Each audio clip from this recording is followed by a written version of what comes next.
हमारा बच्चा सब जो है ना बैठ क्यों नहीं पाता है, इसकी वजह है। इसकी वजह यह है कि जो पैंट ये पहना है ना, इसका नाम है जींस पैंट।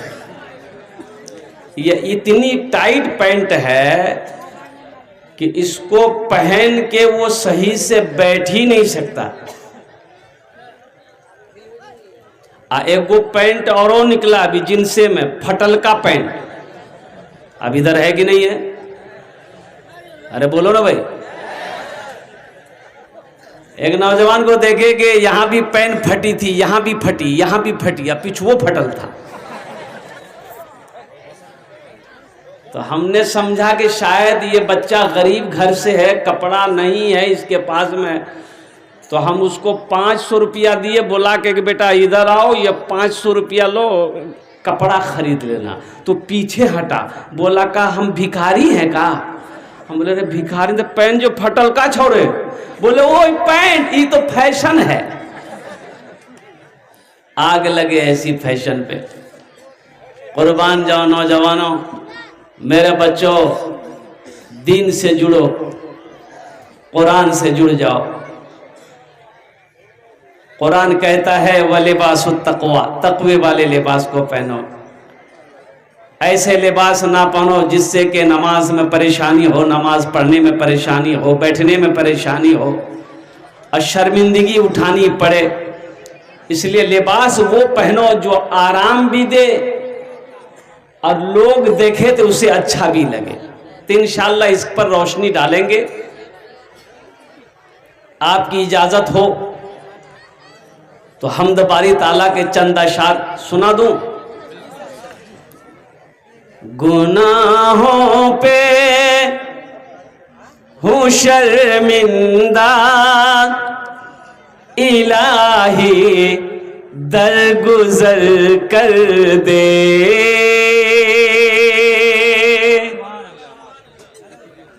देखिए बोलता है सुभान अल्लाह। अच्छा, इसको पते नहीं कि कहाँ सुभान अल्लाह बोलना है, कहाँ आमीन बोलना है। अरे सर में दर्द है तो टेबलेट ना खाएगा कि गर्दने काट के फेंक देगा? बोले झमेले खत्म भाग लगे। आमीन बोलना है। ए बेटा बैठना। ये देखिए ऐसे बैठा ये पैंट पहन के, देखिए बच्चा नहीं बैठ पा रहा। हम बोले ना आपको, ये बैठ ही नहीं पाएगा सही से, मजबूरी है।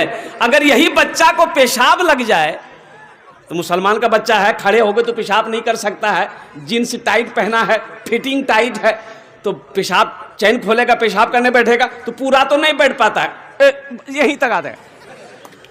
पता चला आधा पेशाब जमीन पर, आधा पेशाब जब खड़ा हुआ चैन लगाया, आधा पेशाब पैंट में। बोलो पाक रहेगा वो? अरे बोलो पाक रहेगा? ऐसी पैंट क्या पहनते हो भाई? फिर ऐसे एक लिबास हम क्यों पहनेंगे? फिर ऐसा कपड़ा हम क्यों पहनेंगे? लिबास वो पहनो जो आराम दे, लिबास वो पहनो जो लोगों को, दूसरों को भी अच्छा लगे। पहनना मना नहीं, पहनो, लेकिन कम से कम ढीली ढाली हो भाई, इतनी भी टाइट फिटिंग ना हो कि जिस्म को तकलीफ हो। हम नमाज सजदे में जाएं। अच्छा देखिएगा, कुर्बान जाइए, बखुदा कहता हूं, मिंबर रसूल पर बोल रहा हूं। मैं इमाम हूं। अब बताओ आपको कि अब ये लखनऊ गया था प्रोग्राम में। अब जुमे के दिन नमाज पढ़ने मस्जिद पहुंचे। अब जहां जगह मिली बैठ गए। मेरे आगे 2-4 लड़के वो जींस वाले थे आगे सफ में। जमात खड़ी हुई जुमे की, रुकू गए। रुकू से जब उठे, वो पैंट वाला लड़का जब सजदे में गया, आधा मैदान साफ था। बताओ, पीछे वाले की भी नमाज खराब। अरे ये पैंट ढील जाती है ना, अब तुम लोगों को तो पता होगा। इसलिए मेरे बच्चों, ऐसा लिबास मत पहनो जो जिस्म को तकलीफ दे, जो शर्म लगे, दूसरों को भी शर्म हो, तुम्हें भी शर्म हो। कुरान ने कहा वो लिबास तक़वा, तक़वे वाली लिबास पहनो। गुनाहों पे हूँ शर्मिंदा, इलाही दरगुजर कर दे। आमीन बोले तो अल्हम्दुलिल्लाह। गुनाहों पे हूँ शर्मिंदा, इलाही दरगुजर कर दे। बड़ा मुजरिम हूँ मैं तेरा, इलाही दरगुजर कर दे।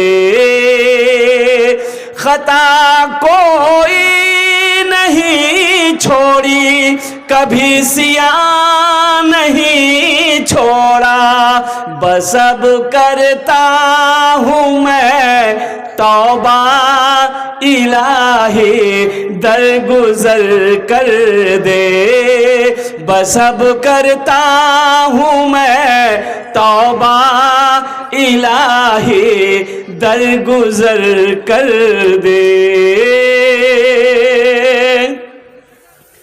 खिलौना हाथ का पुने बना रखा है शैताने, बना ले अपना तू बंदा, इलाही दरगुजर कर दे। बना ले अपना तू बंदा, इलाही दरगुजर कर दे। आमीन बोले तो अल्हम्दुलिल्लाह। तेरे देने से मौला तेरा कुछ भी ना बिगड़ेगा, तेरे देने से मौला तेरा कुछ भी ना बिगड़ेगा, मगर बन जाएगा मेरा, इलाही दरगुजर कर दे। बड़ा मुजरिम हो मैं तेरा,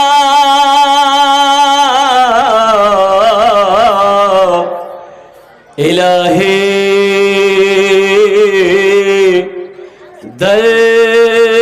दरगुजर कर दे। आमीन बोले तो अल्हम्दुलिल्लाह। बड़ी तेजी के साथ वक्त गुजरता चला जा रहा है। मैं कुर्बान जाऊं अल्लाह अकबर कबीरा कि मुझे जो दावत मिली थी वो 6 नवंबर की दावत मिली। कौन नवंबर? 6 नवंबर को शेख तहूर साहब, शेख सऊद साहब अल्हम्दुलिल्लाह 6 तारीख की दावत दिए, अब तकरीर करने मिला है 7 तारीख को कि आज कौन तारीख? 7। अल्हम्दुलिल्लाह अल्हम्दुलिल्लाह सुम्मा अल्हम्दुलिल्लाह। लेकिन रात 12 बज गए, लेकिन हमारा ये नौजवान जो है इनके माथे में शिकन तक नहीं है। कुर्बान जाइए, ये देखिए छोटा छोटा बच्चा को देखिए जिनकी उम्रें 4 साल 5 साल 6 साल है। ये बच्चे लोग 7-8 बजे तक ये लुढ़क जाते हैं, कहां चले गए इसको खुद पता नहीं। रात 12 बज गए, इनकी आंखों में नींद नहीं है। ये अल्लाह से मोहब्बत की सबूत है। कुर्बान जाओ नौजवानों, तुम अपनी मर्जी से जलसे में नहीं आए हो, अल्लाह ने तुम्हें बुलाया है। मैं रब की बारगाह में दुआ करता हूं कि या अल्लाह हमारे आने को, बैठने को, सुनने को, हम इस गुनहगार के बोलने को मौला तू अपनी बारगाह में कबूल फरमा ले। आमीन बोले अल्हम्दुलिल्लाह। बड़ी तेजी के साथ 1 घंटे में बात मुकम्मल हो जाएगी। देखिए रात 12 बजने के बाद लोग तकरीर सुनते नहीं हैं, तकरीर खाते हैं। आप बोलिएगा वो खा के उलट जाएगा। साइंस कहती है कि एक आदमी का बैठने का क्षमता, पावर, कुव्वत, कैपेसिटी 3 से 3.5 घंटा है। वो आदमी 3 घंटा सही सलामत बैठ सकता है। 3 घंटे के बाद वो आदमी चाहेगा थोड़ा खड़े हो जाते, थोड़ा कुछ खा लेते, थोड़ा कुछ पी लेते, कमर सीधी कर लेते, लेकिन बाद नमाज इशा से मुसलसल आप बैठे हुए हैं। आपके जज्बे को मैं सलाम करता हूं, आपके जज्बे को, आपके हौसले को मैं सलाम करता हूं। अल्लाह इसका अजर यहां भी दे, आखिरत में भी दे। आमीन बोले तो अल्हम्दुलिल्लाह। बहुत सारे बच्चे, अच्छा देखिएगा, हे बैठ जाओ बेटा, बैठ जाओ। अल्हम्दुलिल्लाह सुम्मा अल्हम्दुलिल्लाह। बहुत सारे बच्चे हमारे यहाँ पर बैठे हुए हैं। अच्छा देखा क्या, हम अपने नौजवानों से खिताब करना चाहते हैं। देखिए लड़कों का मदरसा तो बहुत है अल्हम्दुलिल्लाह, होना भी चाहिए, बल्कि हर मोहल्ले में, हर बस्ती में कम से कम 2 से 3 मदरसे होने चाहिए, मकतब होने चाहिए, मदरसे होना चाहिए। उसमें से हमारी बेटियों का भी मदरसा होना चाहिए, हमारी बच्चियों का भी मदरसा होना चाहिए। इसलिए एक बात याद रखो, अगर एक बेटा है एक बेटी है, हमारे पास दोनों को पढ़ाने के लिए पैसा नहीं है, एक ही बच्चा को हम पढ़ा सकते उतना पैसा है, तो बेटा को पढ़ाओगे कि बेटी को पढ़ाओगे, किसको पढ़ाओगे बोलो भाई? हाँ क्या है? अरे बोलो क्या है? तो इसलिए बेटी को पढ़ाएंगे। बेटा पढ़ेगा, अकेला बेटा पढ़ेगा, एक फर्द पढ़ेगा, बेटी पढ़ेगी, पूरा खानदान पढ़ेगा। बेटी पढ़ेगी, पूरा खानदान पढ़ेगा। ओहो हाँ, बहुत सारे लोग बेटी की पैदाइश होना भी गवारा नहीं करते। और कुर्बान जाए, एक आदमी ने कहा कि हजरत दुआ कर दी, ये पूर्णिया जा रहे हैं, बीवी को लेके डिलीवरी है। हमने कहा कि बहुत अच्छा, और जैसा होगा फोन करना हमको। बोला कि हजरत जैसा होगा नहीं बोलिए, दुआ कर दिए मुन्ना हो जाए। हमको जो अल्लाह ना देगा, जो हॉस्पिटल गया बेटी हुई, अच्छा फोन आया नहीं, मैं बड़ा फिक्रमंद हो गया कि भाई आखिर हुआ कि अल्लाह का बंदा फोन किए, फोन हम कर रहे उठा नहीं रहा, कम से कम 10 बार फोन किए तब उठाया। तो हमने कहा अल्लाह का बंदा खैरियत है? बोला बोले क्या हुआ, कुछ हुआ? बोला हजरत क्या होगा, वही बेटी। मैंने कहा ऐसा काहे बोल रहा है?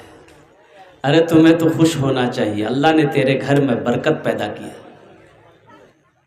बेटी बरकत है, बेटी रहमत भी है, बेटा नेमत है, कुर्बान जाओ, लेकिन बेटी बरकत है, बेटी रहमत है, बेटी नेमत है, कुर्बान जाओ। अरब में सबसे पहली आवाज जो गूंजी वो इमामुल अंबिया जनाबे मोहम्मद रसूलुल्लाह सल्लल्लाहु अलैहि वसल्लम की आवाज गूंजी थी कि अरब वालों सुनो, तुम बेटियों को कत्ल करते हो, मारते हो, जिंदा दफन करते हो। ये मेरी बेटी फातिमा है, देखो ये मेरे जिगर का टुकड़ा है, ये मेरी बेटी फातिमा। अरे बोलो भाई, बोलो ना, जिगर का टुकड़ा है, ये मेरी बेटी फातिमा मेरे जिगर का टुकड़ा है। तुम बेटी को पसंद नहीं करते ना, तुम बेटी को जिंदा दफन करते हो, तुम बेटी को मार डालते हो, तुम बेटी को कत्ल कर देते हो, लेकिन मुसलमान मक्का वालों सुनो, ये मेरी बेटी फातिमा है ना, ये मेरे जिगर का टुकड़ा। पहली आवाज मक्के में गूंजी सरवर कायनात जनाबे मोहम्मद रसूलुल्लाह सल्लल्लाहु तआला अलैहि वसल्लम की। इसलिए नौजवानों, जब बेटी पैदा घर में हो तो खुश हो, ऐसा नहीं सर माथा नहीं लटकाना है, सर नहीं झुकाना है। अल्लाहु अकबर कबीरा। अच्छा एक बात याद रखो, जितनी मोहब्बत बेटी अपने माँ बाप से करती है, उतनी मोहब्बत बेटा अपने माँ बाप से कर ही नहीं सकता है। बोलो सही है कि गलत है, बोल के दिखाओ।